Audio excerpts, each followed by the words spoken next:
Hello officers, இன்றைக்கான maths reasoning question ரீசெண்டாக கேட்டிருந்த ஒரு கொஸ்டின். ஆர் அப்படின்னா 24, டாக் அப்படின்னா 26 என்று குறித்தால் வாஸ் என்பது எதை குறிக்கும்னு கேட்டிருக்காங்க. இந்த கொஸ்டினுக்கான லாஜிக் என்னன்னா, ஏங்கிறது 1வது லெட்டர், பிங்கிறது 2வது லெட்டர் அப்படிங்கிற அடிப்படையில் எடுத்திருக்காங்க. ARE. ஸோ அப்போ ஏங்கிறது எத்தனாவது லெட்டர்? 1வது லெட்டர். ஆர் அப்படிங்கிறது 18வது லெட்டர். ஈங்கிறது 5வது லெட்டர். மொத்தமாக ஆட் பண்ணுங்கள்.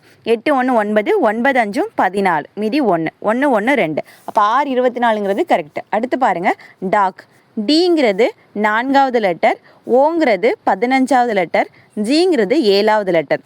5 4 9, 9 7 16, மீதி 1 26. அப்போ டாக் 26 அப்படிங்கிறதும் கரெக்ட். அடுத்து செக் பண்ணுங்கள். WAS was. இப்போ டபிள்யூங்கிறது 23வது லெட்டர், ஏங்கிறது 1வது லெட்டர், எஸ் அப்படிங்கிறது 19வது லெட்டர். ஆட் பண்ணி பாருங்கள்.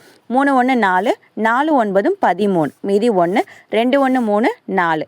ஸோ அப்போ 43. இப்போ வாஸ் என்பது 43 குறிக்கிறது. ஆப்ஷன் பி தான் இதுக்கான சரியான விடை. இந்த மாதிரியான ரீசனிங் கொஸ்டின் தெரிஞ்சுக்கிறதுக்கு நம்மளோட சேனலை ஃபாலோ பண்ணிக்கோங்க.